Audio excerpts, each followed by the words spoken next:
Welcome to the InPsight Show Halloween edition.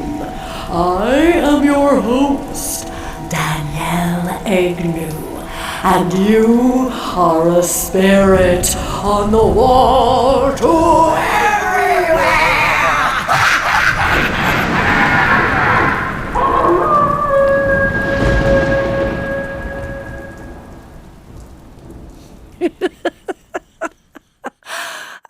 You guys, thank you for indulging me. Hey man, I'm a filmmaker, I'm a Foley artist. This is going to happen once in a while on this podcast, okay? So happy Halloween, everybody. I love the Halloween edition. I love it. I love spooky movies. I love really, really well done ghost stories. I'm not a slasher person, but I love ghost stories. Why do I love ghost stories, guys? Well, I love ghost stories because I run across a lot of ghosts, right? So today, guys, today for our Halloween edition, I am going to read from my book, True Tales of the Truly Weird, Real Paranormal Accounts from a Real Psychic, one of the scariest actual real-life ghost encounters I have ever had. And I write about some really, really disturbing Montana history in this book, and I wrap it all into the ghost story.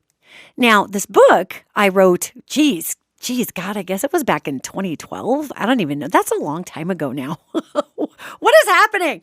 The scariest thing about this Halloween is how far 2012 is from 2025. But anyway, I want to read this to you guys because when I wrote this book, I wanted to include there's still some out there that are hanging out there, but some of the scariest things that have ever happened to me. And some of them are just really, really weird. And there are 10 chapters, and there's actually 14 because I have some sub-chapters in there about alien abduction and all kinds of weird stuff. But this one, guys, hold on. I'm going to open up, and you can hear the pages flipping back here. I'm going to open up the book to chapter 1. If you seek it, you will find it. And it takes place in Billings, Montana. We're going to go ahead and skip ahead to page number 3 because a lot of this first part on the first couple of pages, I'm explaining what it's like to grow up in Montana, right? So we're just going to skip to page 3 where it says, fall in Montana meant ghost hunting. My childhood buddy Jake and I, actually, you guys, as an aside, this is my childhood buddy, Josh, and I changed his name in the book because I wasn't sure how he would feel about being in the book, but I've since run into him, and he'd be just fine. So, here we go. I'm just going to use his actual name. My childhood buddy, Josh, and I were in our very early 20s, and as such, hanging out with a fantastic group of students who attended Rocky Mountain College in Billings, Montana, my hometown. Though I never was a student there, as college really didn't end up being my thing, guys, this happened to be the same college that both my parents attended. I'd heard countless Rocky Mountain College stories from years gone by, and it was a treat to be able to spend some time with our friends in the same dorms that I'd heard so much about. Rocky Mountain College is a prestigious private Christian school and has quite a history, including educating famous students such as 1960s folk hero Arlo Guthrie. Established in 1878, it also has the distinct honor of being the oldest college in Montana. As such, its hand-chiseled sandstone block walls hold secrets that have been passed down from one generation to the next, sordid tales of haunted halls still heavy with the woe of those who had taken their own lives there. Now, whether these tales were true or not was wildly beside the point. Rocky Mountain College in the fall looks creepy, with majestic castle-like facings gripped in the tightening clasp of twisted dying vines.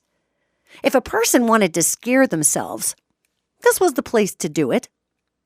Josh and I had heard tale of one of the campus ghosts, and we decided that we were going to go looking for this creature.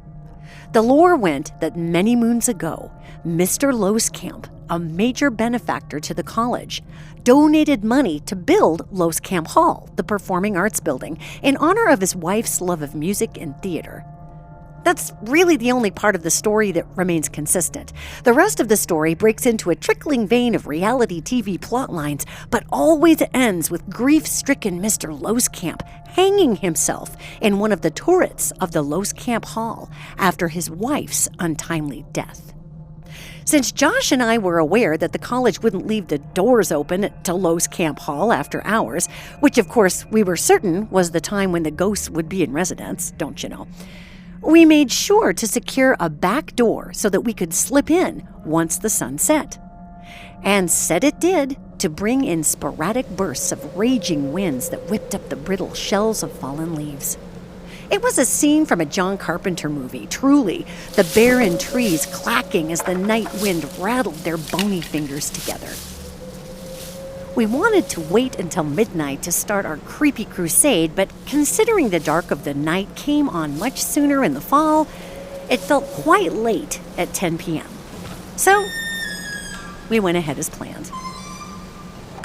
We both had a nervous excitement about sneaking into this building after hours that I'm sure eclipsed the thought of actually running into a ghost. Prior to our venture earlier that day, I made sure to eyeball the building with the intention of scoping out any potential security cameras that may put a damper on our evening's excursions. Thanks to tradition, Rocky Mountain College was void of such tacky wall hangings. In truth, Loskamp Hall could not have had two more respectful snoopers. I was a theater major, and so was Josh, and this was a theater building on the campus. So we had great reverence for the space, even though we snuck in. It's important to note once again that we were ghost hunting in 1991, well before any of the popular paranormal television shows gave demonstration of this particular pursuit. So in essence, we made it up as we went along, going from room to room with our flashlight, asking the standard questions. Was Mr. Loskamp there? Why did he kill himself? Could he see us? These inane questions are the like that now I would never ask a spirit because, hello, McFly, of course they can see you. But hey, I was barely into my 20s, and for all intents and purposes, I really didn't have a grasp of my psychic abilities yet, so I was pinch hitting. Luckily, Josh is a Scorpio and naturally drawn to the mystical, so he was pretty darn effective when it came to spirit communication. To give credit where credit is due, he actually did a better job than I did with his choice of questions for the deceased. So if indeed Mr. Loskamp was hanging around, no pun intended, I'm sure he was happy that Josh is on board. I say if Mr. Loskamp was around, because I really couldn't feel anything in Loskamp Hall except for an overwhelming sense of peace. We wandered around, poking our heads into this hallway and that, only to find a dark, quiet building. Except for the startling bursts of fall wind that would roar out of nowhere, rattling the old windows. Finding nothing but peace in the building, and that was no fun, we both thought it would be a good idea to venture into the theater, as most theaters tend to be haunted. It's common. As theater majors, both Josh and I had encountered different spirits in different theaters across the country. Specters of the boards that would move your grease paint makeup from exactly where you put it the night before into a strange stack the next morning. Or they would continually ring-hang only one piece of Shakespearean garb in a very odd place, like in the middle of a doorway. There is an enormous amount of energy stored in all live theaters and performance spaces. True performers, actors, and singers are channels, though many are not aware of this. Theaters then become a hotspot for paranormal activity because one channel after another has let loose of all of what they have in that space. Think about it. Actors channel the deepest sorrows and the highest joys of characters over and over again, day after day, night after night. I mean, no one goes to a play to see a character slog along through the emotionally mundane for 2 hours. The walls of the theater then store the incredible high resonant vibration of this heated emotion and either create a whirlpool of focused energy, a vortex, or the building itself absorbs the performance vibrations and becomes a battery pack from which spirit life may draw energy. Knowing this, Josh and I were sure that if we were to find Mr. Loskamp, he'd be in the theater. We were on the second floor of the building, and as such, we stepped onto the theater's balcony staring at the dark stage below. Rocky Mountain College was initially at first a Jesuit school that had been adopted by 2 other Christian modalities later on, and so Loskamp Hall was adorned with the most gorgeous stained glass windows one could imagine. It was more like standing in a church with a stage up front rather than an altar. Though I could feel that signature resonant hum that all theaters possess, the only energy that communicated with us was a quiet peace. Well, dang. What was rather remarkable about this piece, however, was that it rendered both Josh and I silent. We both stood in the dark. The wind howling outside and spitting dead leaves at the stained glass windows, captivated by the contrast between the stillness inside and the chaos outside. My memory was instantly drawn to a story told to me by one of my uncles who had recounted how he had ventured up onto the balcony of Loskamp Hall during his tenure as a student at Rocky Mountain College. While there, he felt an overwhelming sense of peace, followed by a universal knowingness that he could never quite explain. It was if, for a few precious split seconds, everything in the universe just made sense. There was no fear or worry, only an enlightening awareness of why everything was the way it was, and it all fit perfectly. He went on to explain how this realization was so big, so out of any paradigm that he could explain as a human being who views the world from challenge to challenge, that all he could do was sink into the utter blissful weightlessness of this awareness and suspend himself there for just one moment. I came to find out later in life that this same experience is often shared by people who are in the presence of angels or who live through a near-death experience. It is, in essence, the feeling that comes over a person when one is within the presence of God. I can't say our experience on that theater balcony was as dramatic, but I can say that I understood how my uncle's experience occurred there. It was clear to me that Loskamp Hall was not the place to be if one was seeking creepy crawlies that lurked in the dark. Josh and I left the building, making sure the door was locked tightly behind us. We were, after all, adventurers, not pillagers, and we didn't want theft to befall the theater. There was such a stark contrast between the ethers inside and outside, with the stab of fall winds funneling down our ear canals as Josh leaned against the gusts to ensure the door clicked shut. Once outside, the otherworldly bliss from within flew away in the churning fall night, and our attention was once more focused on our mission to find ghosts. We hopped into my car and drove back to Josh's to reconvene while imbibing on some much-needed ghost hunting fuel. Folgers drip coffee and cinnamon rolls he had made earlier that day. We plotted and strategized our next move. Should we head to Boot Hill, an historical Montana cemetery within the city limits? I mean, nothing says bring me a ghost like deaths via hanging, snake bite, gunshot, or malaria. Named Boot Hill because a majority of its occupants died with their boots on in either one bizarre Old West way or another, Boot Hill Cemetery was a field of prickly pear cactus and weather-worn handmade crosses, now blackened and eroded from the elements. One of its most famous residents was Muggins Taylor, the scout who carried the news of Custer's last stand at the Battle of the Little Bighorn to the rest of the world.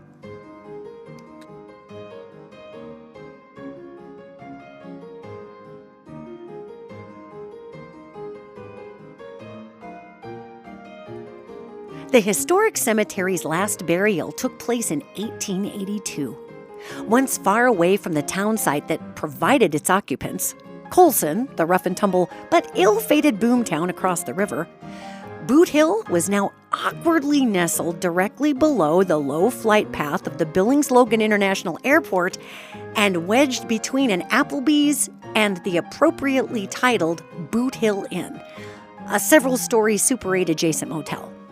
Again, nothing says, stay here, like a motel touting the fact that an old rotted graveyard is 30 paces away. Even we weren't sure that we wanted to insult Boot Hill further with a ghost hunt. In the very least, its occupants, former Colson residents, really did see themselves as movers and shakers in their time. Sure that Colson would be the largest city in Montana due to its riverboat port, so perhaps being forever interned within the commercial district of what came to be the largest city in Montana, Billings, wasn't so bad for these folks. Personally, it would depress the heck out of me, but Colson residents weren't the usual lot. In fact, Colson's story was a little twisted. Founded in 1877, the sheriff of Colson was Liver Eaton Johnston. And no, I did not just make that up.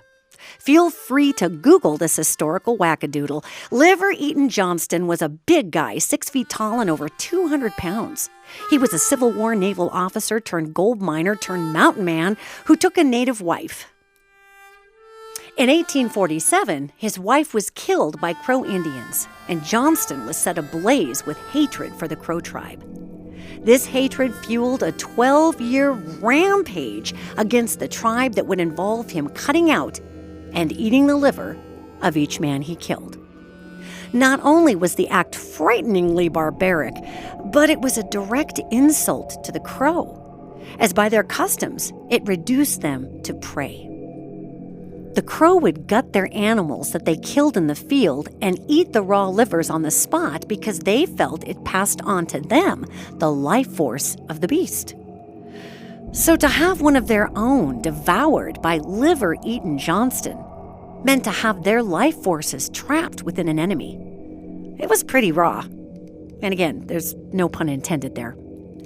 It's even said that Liver Eaton Johnston was ambushed by a group of Blackfoot warriors who planned to sell him to the Crow, thinking they could get a pretty penny for this desecrator.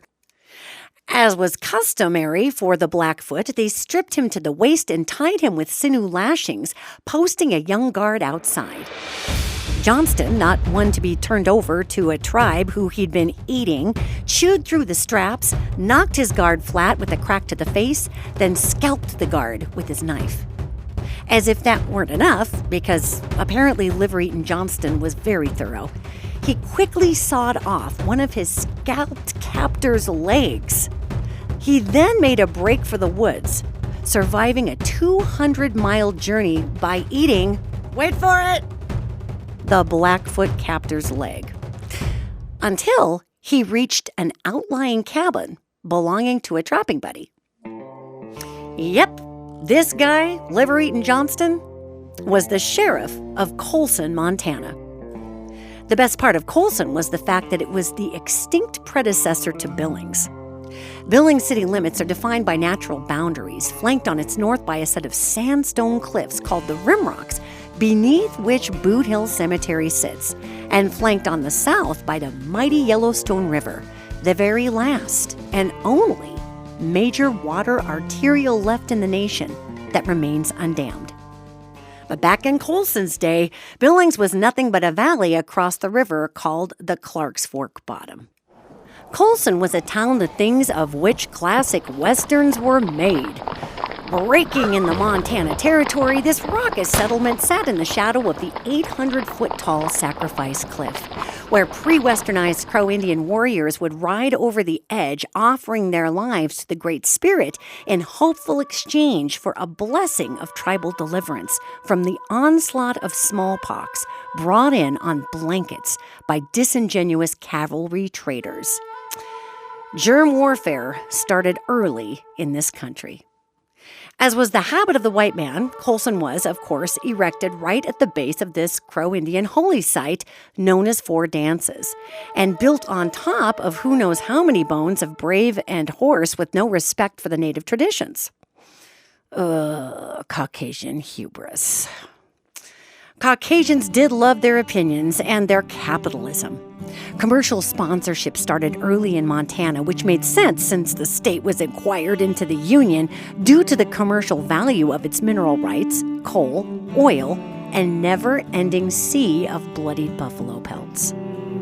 In the spirit of such sponsorship, Colson was named after the Colson Packet Company that operated riverboats between St. Louis and the ports of Collin, Montana, via both the mighty Yellowstone and Missouri rivers. In my lifetime, I'm waiting for a city in Indonesia to be named Nike. But I digress. Colson was a hot and happening place for the day, and it bragged that it was going to be the next big Western hub. A lumber mill was erected, and a dentist took up residence to deal with gunfights. Yeah, you read that correctly. The dentist was the doctor back in the day. It was the birth of the multitasking, to be followed shortly thereafter by the judge, postmaster, sheriff. Colson became a far west oasis, doubling as the local stage stop and area post office. It was not only the riverboat port, but once news of the expanding railroad spread, the money-blinded townsfolk were positive they would be bathed in wealth. As reported by the Colson Herald, the entire population of 50 stripped naked and went skinny dipping in the Yellowstone River to celebrate this anticipated avalanche of cash. Sidebar: this nasty swimming in the river gig is a tip-off for who we are dealing with here. The Yellowstone River is a wide and deep fury of freezing and churning water. Originating at 5,600 feet in Yellowstone Park and flowing north to 1,800 feet, meeting the Missouri River 692 miles later, the river changes personality dramatically. Though not as wide or as long as the Mississippi, the Yellowstone River's dangerous bite comes from the fact that it's an enormous amount of water flowing at a much steeper grade. By the time the Yellowstone had raged through the mountains, ripping over falls like the 105-foot drop at Natural Bridge, the water by Billings, or then Colson, was so muddy that even in 3 inches you can't see the bottom. Giant dislodged cottonwood branches fly down the river like invisible missiles, hidden in the murky water to become the treacherous end for many a boat. The Yellowstone is so big and so powerful that there are 3 different current flows within the river, creating 3 rivers running on top of each other at once. Called a convection current, the unique flow of water forms deep holes in the riverbank, earning the waterway a worldwide reputation for stellar trout fishing. However, the Yellowstone River would just as soon use its convection current to suck you under into the piles of decaying deadfall below as share its signature 10-pound cutthroat trout. So what exactly is a deadly convection current, you may ask? Well, it goes something like this. Freezing water flowing from glaciers at 10,000 feet feed the river. The colder the water, the more dense, and it sinks to the bottom of the riverbed, flowing at a faster rate down the steep grade because it's heavier. Downriver, the slightly warmer water trickling in from feeder streams is less dense, so it floats on top of the freezing bottom layer that's racing beneath it. This creates a second river that flows at a slower pace. Dangerous, invisible whirlpool currents are generated several feet below the surface as the 2 rivers fight against one another. Meanwhile, on the surface, the wide mass of water is warmed by the sun, creating a third river, which meanders more slowly on top than the 2 rivers rushing below at 2 different speeds. The surface of the Yellowstone River is peppered with tiny swirls created from this complex convection current. the only indicator that anything below is different than what you see on top. Diving into the Yellowstone River is much like walking into quicksand. The surface of the path looks no different until you step on it, instantly sinking to your knees, realizing that what looked like solid land was pure mush, camouflaged by dirt and gravel, simply floating on top. I've known people who were swimming in the Yellowstone that have witnessed someone less than 3 feet from them being sucked under, as if violently snatched below the surface by a great white shark. The unfortunate swimmer happened upon one of these multi-layered currents, and much like a riptide in the ocean, they were instantly vacuumed to the bottom of the deep riverbed by one of the multi-current whirlpools. Now trapped in the fast-moving, freezing dominant current below, they become pinned beneath millions of cubic tons of water racing above them, unable to kick off from the bottom to reach the surface, only to end up crushed against deadfall downstream, to drown. As you can see, anyone who swims naked in the Yellowstone River to celebrate has problems. As history would have it, all of these problems finally came home to roost as Colson's dreams of wealth through Western expansion came to a crashing halt. The Northern Pacific Railroad decided to bypass the riverboat port in favor of 2 odd plots of land across the river that they could actually get their hands on, located in the Clark's Fork bottom. These 2 haphazard plots became Billings, Montana, and though Colson hung in there, even being attached to Billings for a time via trolley, Colson finally met the fate of countless Old West boom towns, shrinking into hubbling obscurity as the wealth and population headed directly across the river. So close, but yet so far. Oddly, the city of Billings has never built anything on the old Colson location, and it remains a city park to this day. Considering the value of land in Billings, this is a statement. I think in some way Billings is attempting to show some respect for its mother town site by allowing her to lay and rest peacefully. Someone had to be allowed to rest peacefully. Lord knows it wasn't going to be the poor saps buried under the neon light of Applebee's up on Boot Hill. Neon or not, as budding paranormal investigators, a cemetery of some sort seemed like our best bet for finding a ghost late in the fall night. Plus, let's not rule out the pure scary factor. Josh and I felt like we'd been ripped off, having stood in the peace of Los Camp Hall for a few hours, and we were seeking something truly terrifying. That was the point of ghost hunting, right? Youth. So upon finishing up several delectable homemade cinnamon rolls, because one needs to make sure to load up on the carbs before venturing out into the chilly Montana air, Josh and I bundled up once again and turned our sights on our next most respectful conquest, Mount View Cemetery. Mount View wasn't very far from Josh's house, and it was a much larger cemetery than the historical yet decrepit Boot Hill. Housing grave sites that dated back to the late 1800s, it was modernized as any cemetery nowadays would be, with paved roads and neatly manicured rows of headstones set in golf course grass. Some of Billings' most influential citizens were buried there, with custom grave toppers that would have been more at home in one of the mojo-heavy graveyards of New Orleans. Towering angels, gigantic Celtic crosses, and even something that looked like a petrified tree. Mount View's headstone panorama ranged from the banal, the flat in-ground grave markers, to the most eccentric of interment toppings. It would be a perfect place to wander at midnight. Plus, there was no dodging prickly pear cactus. Josh and I had a tradition in the Montana town in which we both grew up. We'd walk everywhere.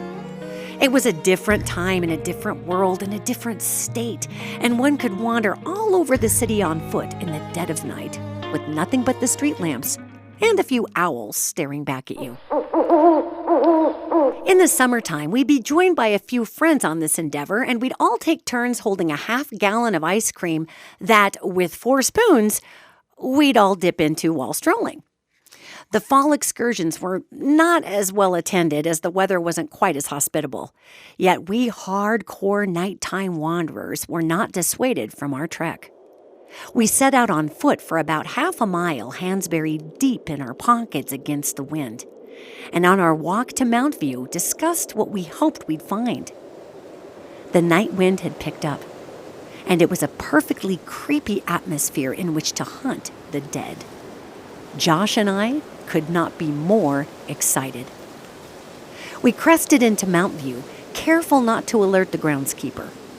Mount View is so large that there's a permanent residence there where the groundskeeper lives, right in front of the cemetery. I can just imagine that ad for employment. Wanted groundskeeper, room and board included, must be okay with 2,000 roommates. The porch light was on, so we made sure to slip into the cemetery on the far right side. The best part about Mount View was that it was inadvertently organized by most recent to least recent burials from east to west. This becomes important when one is dealing in finding spirits who may be at unrest. Why, you inquire? Well, as our Western society has worn on, we have changed our perception of death, and this change in perception affects how we choose to deal with death in the afterlife. Up until modern medicine could all but control the onset of death with our life support and projected expiration dates when fighting diseases such as cancer, death was a great mystery. And what do we humans do when faced with the unknown? Well, we fear it, of course. In the days before diagnosis, we viewed death as a specter, often brought in on the tail end of great suffering, plucking the breath from our mouths in order to reap us with its icy sickle.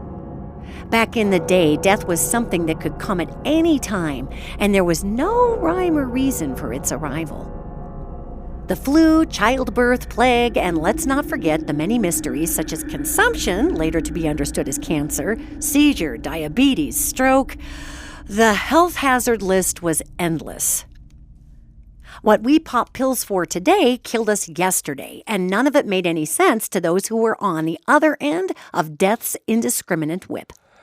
Thus, turn-of-the-century spirits were often taken by surprise, and that surprise would mean struggle with the acceptance of death, the result being more earthbound turn-of-the-century spirits who are either still very confused about why no one can see them, or who simply were not ready to go and are unaware of how much time has passed since their physical body has expired.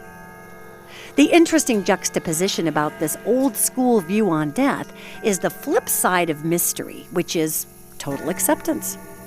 Knowing that death could come at any time, many folks back in the day simply accepted every day as a blessing and never expected much of a lifespan.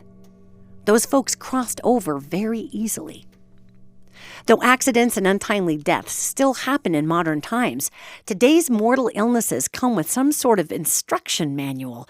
1 year to live, 6 months to live, allowing the sick person some downshifting time to accept the inevitable.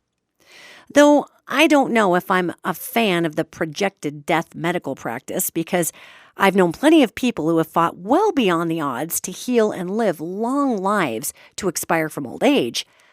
I can say that the resonance left behind in a cemetery is different once folks passed away after 1950. The only commonality I can find for this is the increase in our medical community's ability to diagnose. For those wanting to ghost hunt in graveyards, it's important to point out here that many spirits don't actually hang around in a cemetery, as that's not where they died. But hey, I was in my very early 20s, so I didn't know that. I just knew it was a spooky place to wander around in the creepy fall night. Mostly in cemeteries, there are trace remnants of the emotionality left behind from those mourning the loss of their loved ones. And in that mourning, one can decode the energy signature of how those around the loved one perceive death, culturally, as either a mystery, like turn-of-the-century deaths, or prepared, which is more in line with modern burials. Josh and I started ghost hunting at the oldest part of the cemetery. Dead leaves crunched beneath our feet, and wind whistled through odd-shaped headstones to create eerie dust devils of debris. We wandered through the headstones, asking spirits if they were present while reading the epitaphs in the yellow light of our should-have-been retired flashlight. I'm pretty sure it was Josh's grandma's and probably spent a majority of its life earning its rust in a Johnson-era bomb shelter, but back to the story.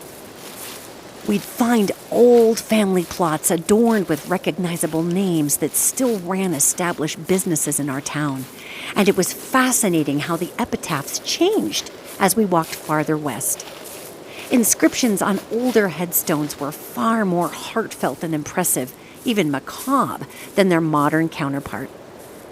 May our darling daughter never struggle in vain for breath again, now safe in the arms of God.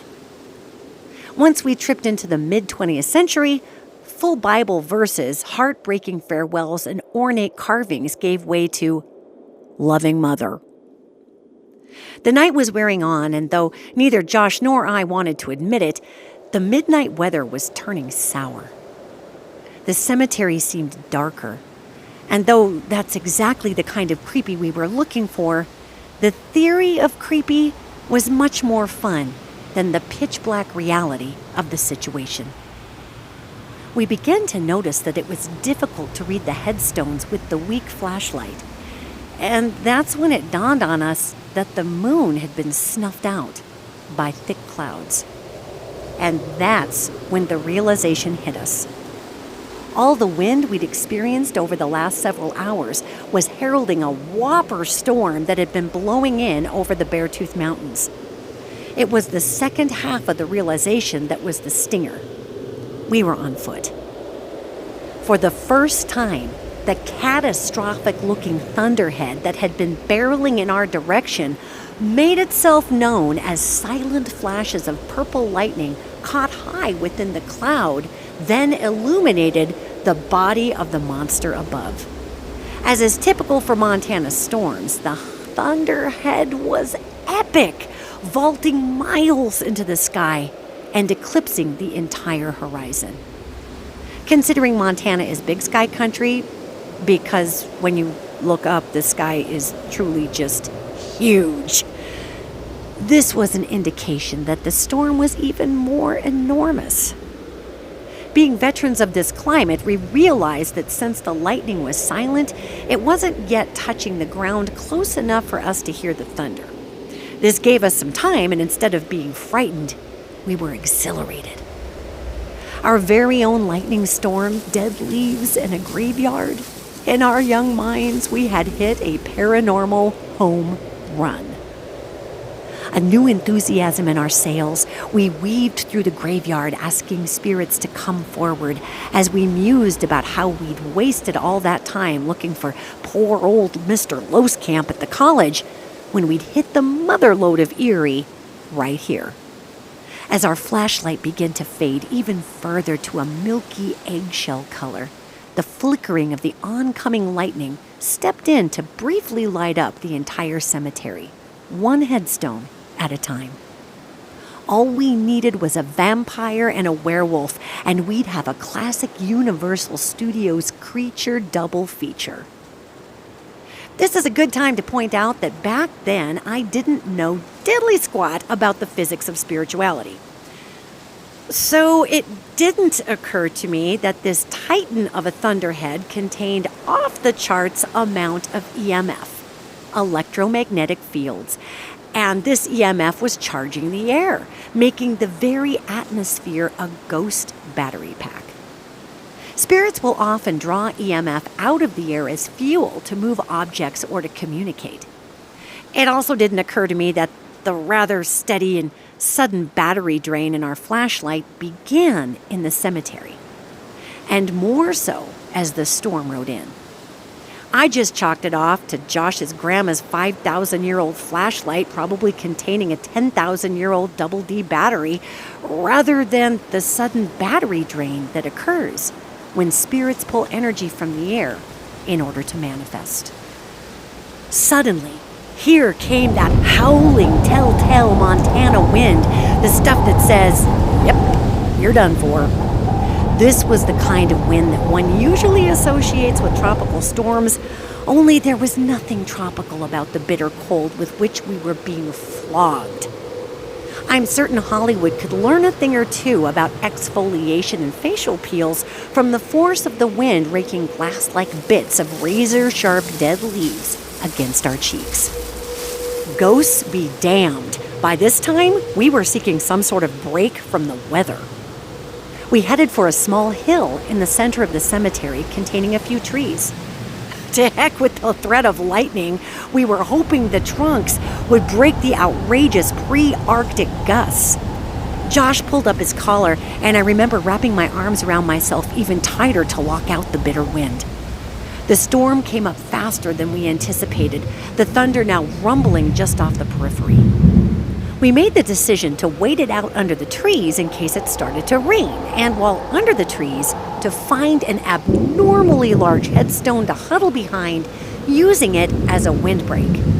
It certainly was not the first time that either one of us had been caught outside in the full-on wrath of a Montana storm.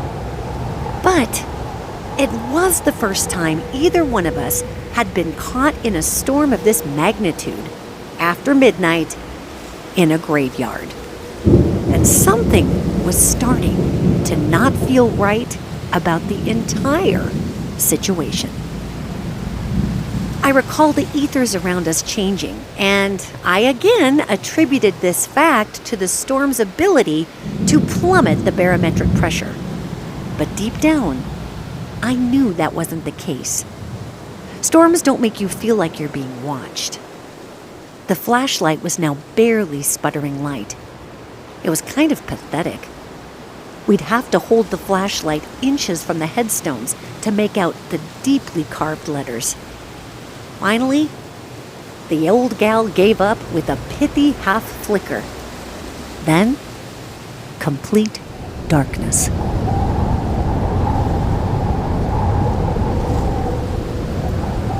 There we were, in the pitch black of midnight, tiny invisible bits of crushed foliage stinging as it pelted against our faces.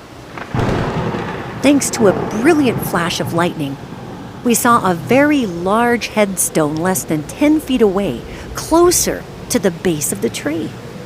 This would make a windbreak on two sides and a much better place to hunker down and wait out the storm. I grabbed a hold of Josh in the relentless wind, and we both stumbled against the weather to stand in the shelter of the towering headstone. Instantly, the wind was cut by the monolithic grave marker, several feet wide and taller than both of us.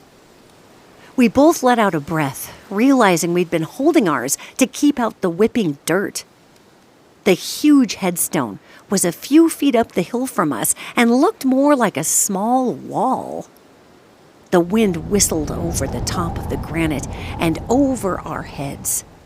We both should have been grateful, yet something seemed wrong. It seemed very wrong. Standing in this dead spot, it was too calm, as if we had stepped into a bubble, the weather raging on either side of us. The lightning flickered several times in a row, allowing the monolithic headstone to be illuminated through the shadows of the tree above. Instead of lettering, what appeared to be carved into the granite were strange characters, deep slashes and strange shapes that looked like ancient Sumerian writing or runes rather than any inscription in English. It seemed bizarre and forced, as if it were supposed to look confusing. It was very out of place, and we both fell silent.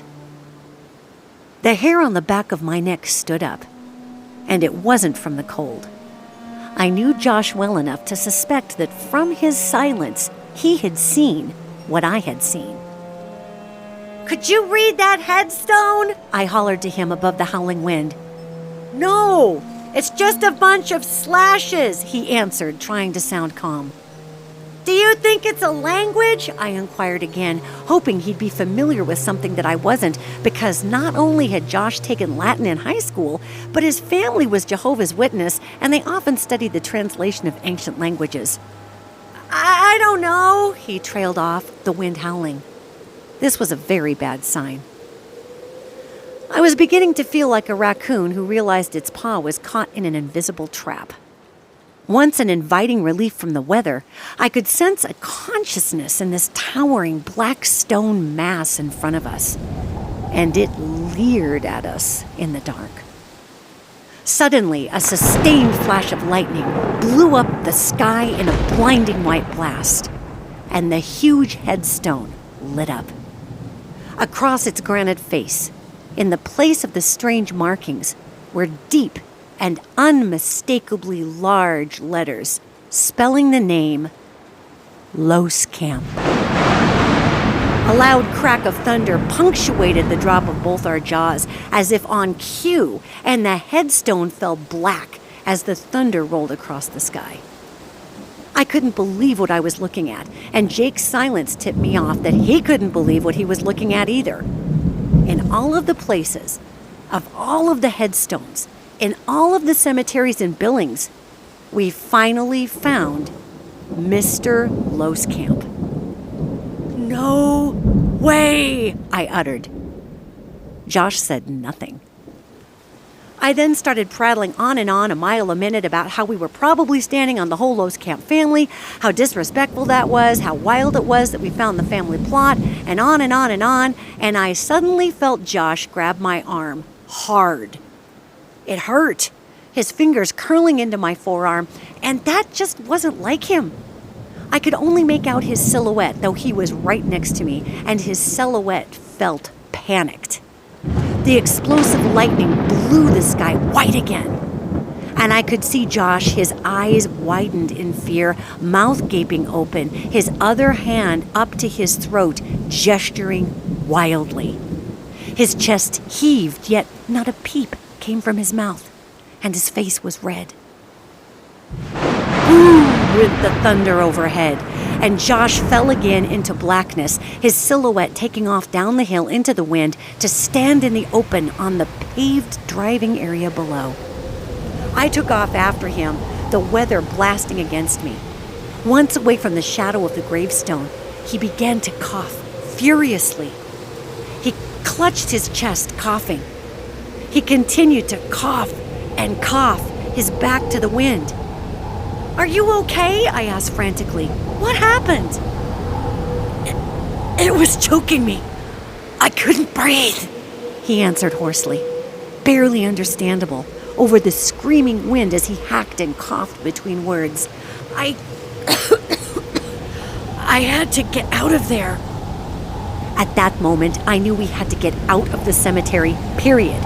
My worries that something was very wrong were confirmed. Josh was not one who put on a show or panicked, especially in the face of things that went bump in the night. In fact, he had a constitution of steel. We often joked that he'd make an excellent surgeon or hitman. Yet here he was, making the choice to flee the scene, and I was right behind him. The ethers were charged with something other than ions, and I could feel a swirling all around us that had nothing to do with the wind. Any fears of the megastorm took a backseat to the paranormal attack. Josh and I bolted in a brisk walk to the edge of the cemetery, staying on the paved road. He continued to cough, and tears ran down his cheeks, not tears of fear, but the physiological kind.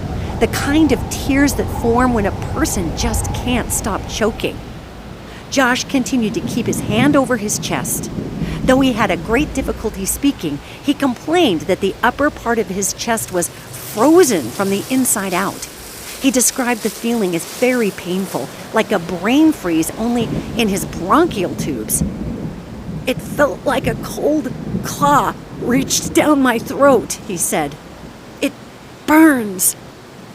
The storm raged on as we quickly made our way through the maze of roadways inside of Mount View, this time purposefully crossing right in front of the once-avoided caretaker's house to take advantage of the porch light's illumination. Josh and I burst from the cemetery onto the welcome city sidewalks. Once standing beneath the streetlight, there was a sense of relief that beset the both of us. One monster down, one to go. Only 10 more blocks on foot and we'd be out of the blowing storm, which was starting to spit frigid rain. With the Mount View Cemetery at our back, we shot up the street. Josh's windpipe finally began to clear.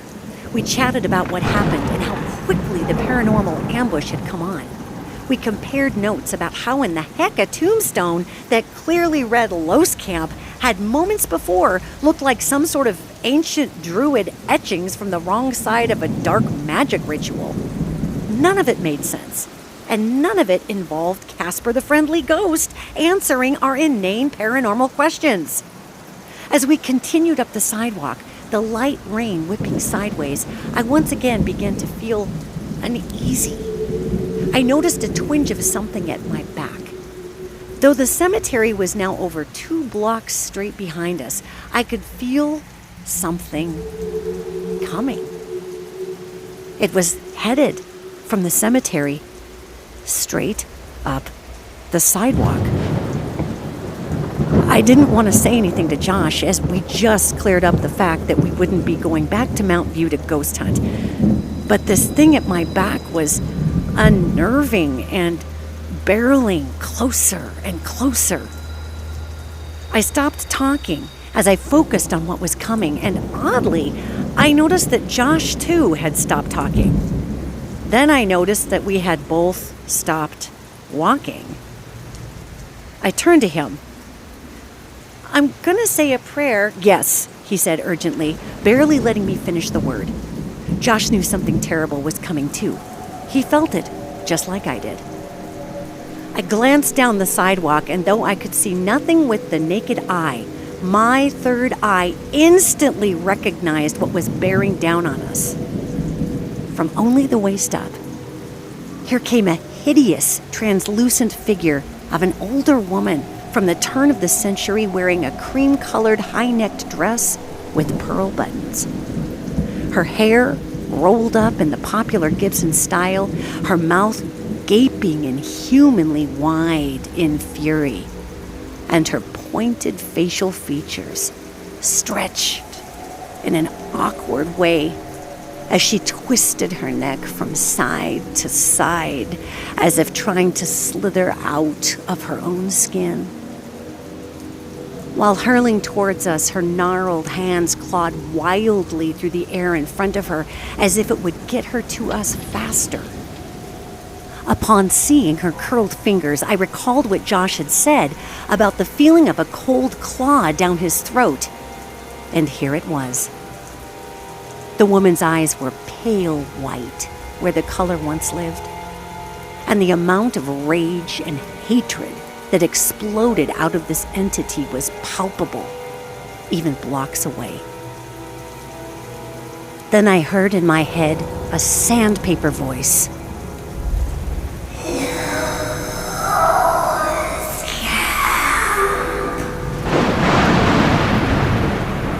Was it Mrs. Loskamp, sprung from the grave, seeking her vengeance for our disrespect to her family's suffering? I said nothing, but immediately grabbed Josh's hands. Bowing our heads, we said the Lord's Prayer. I could feel this thing closing in, and I began to pray faster and faster. I noticed that Josh was doing the same thing, and as she approached, he squeezed my hands. I knew he felt this hideous thing coming as well. The ghostly woman neared, and I could now hear her shrieking in my head. Even writing this, the recollection of that shrill and ragged sound full of such pure repulsion is the thing true nightmares are made of. She was upon us, flying at high speed. And while my physical eyes were closed in prayer, I could clearly see in my mind's eye her approach. This ghoul not 10 feet away made one final thrust with the bony hands as if to run her long and dirty nails through the sides of our heads. The nails were yellow and split as if she had clawed her way out of her own grave. I did not dare open my eyes with this terrifying banshee upon us. Suddenly, splat! She seemed to hit an invisible wall a mere 3 feet from where Josh and I were praying, disappearing instantly into the cold, thin air. The atmosphere went still except for the rain and rolling thunder. I didn't say a word to Josh about what I'd just witnessed, but I didn't need to.